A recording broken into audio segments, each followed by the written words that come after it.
It's been 35 years since Chevening, the UK government's international awards scheme, stretched its arms to pick its awardees from Nigeria. Chevening aims at developing global leaders. The scheme is funded by the Foreign and Commonwealth Office and partner organizations, offering two types of award: Chevening Scholarships and Chevening Fellowships. The recipients of these awards are personally selected by the British embassies and high commissions all over the world. My main intent of applying for the scholarship is to gain greater skills in the field of study that I'm actually interested in, which is in energy.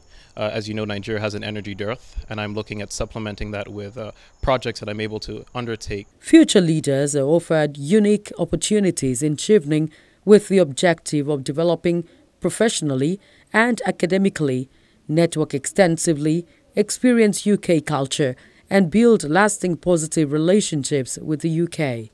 In building a stronger and more influential network, the Chevening Nigeria alumni birthed in 1983, giving rise to a formidable group of influencers whose intention is to impact positively on all sectors of Nigeria, and one of the ways of sharing their knowledge is through the Chevening Nigeria Alumni Leadership Summit. This is the second edition, and it has brought together professionals from all walks of life.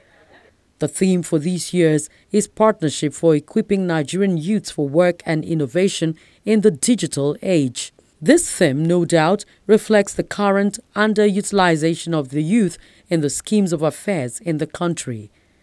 According to Bloomberg, Nigeria, with a population of over 180 million people, has a wide youth bulge, with more than half of the population under 30 years of age.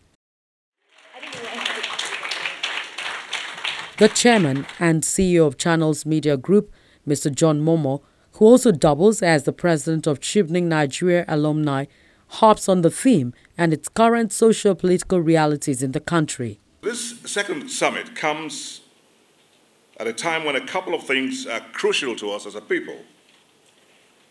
First, we are in an election year when we have to decide those who will lead us for another 4 years. And secondly, we are at a time where technological innovation is asking us to shape up or shape out. We should be catching up with the trends or we'll get left behind. Putting it succinctly, we're in a time where we need not only think about our socioeconomic and political future, but also do something about it using technology. And in so doing, we envisage that our youth will be playing very key roles, especially if sustainability is our watchword. This is very instructive, because more than ever before, there is a compelling need for us to interrogate our present situation so as to be able to make appropriate projections into the times ahead. So let's think about it for a moment.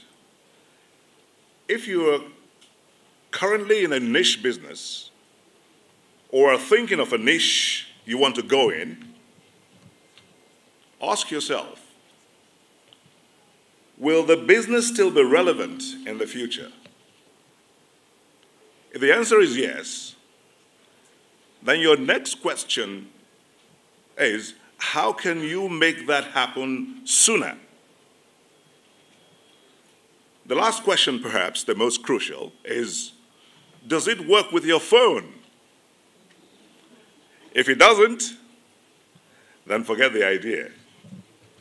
Because any idea designed for success in the 20th century is doomed to failure in the 21st century.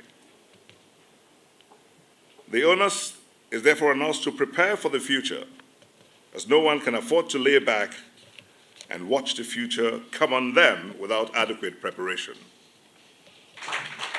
In her speech, the British Deputy High Commissioner, Laurie Bufils, believes that investing in quality education is critical in ensuring that the youths are well prepared for the future.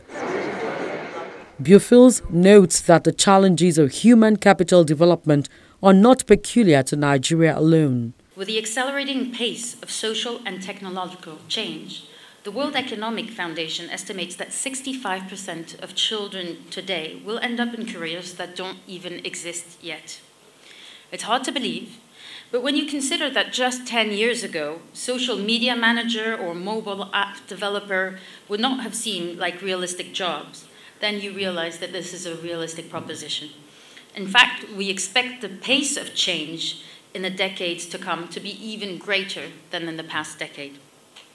So what does this mean in terms of skills? Is the solution just to massively increase our investment in coding, for example?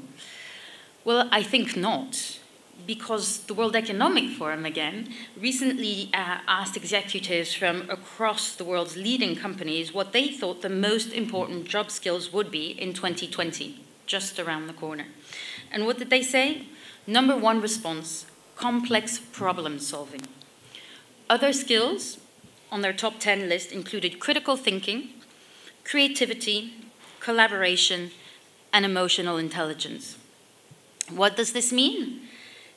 I think it means that the ability to gain the new knowledge will be as valuable as the knowledge itself. And if I may, I think we must spend a moment talking about the basics, and by that I mean schools, basic education, the fundamental pillar without which we can't have entrepreneurship, we cannot have inclusive growth. Without basic education, tens of millions of raw diamonds will not be allowed to shine and drive this economy. Invited speaker after speaker, some of them youthful and vibrant, who have also carved a niche for themselves, particularly in the private sector, emphasize on wealth creation, asking government to shapen the entrepreneurial drive, albeit creating the enabling and innovative environment for investors. Skills are the bedrock on which a stronger, more prosperous and more sustainable Nigeria will be built.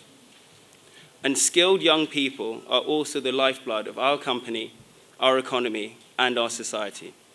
Over the past decade, $600 million has been invested in the industrial free zone, transforming it into Nigeria's only integrated logistics base.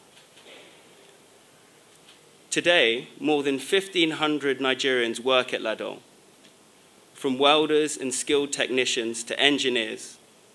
Of those 1,500, a third are Ladol employees. The average age of our workforce is 35. To me, that's young. But we are a young country. The average age of our population is 18. So we're looking ahead to tomorrow. We're looking ahead to a tomorrow when we will train thousands more young Africans to seize new opportunities in the oil and gas as well as the maritime sectors. I'm here today because our company is passionate about equipping future generations with the skills they need to succeed. These skills are critical to ensure that our company, country, and our continent thrives.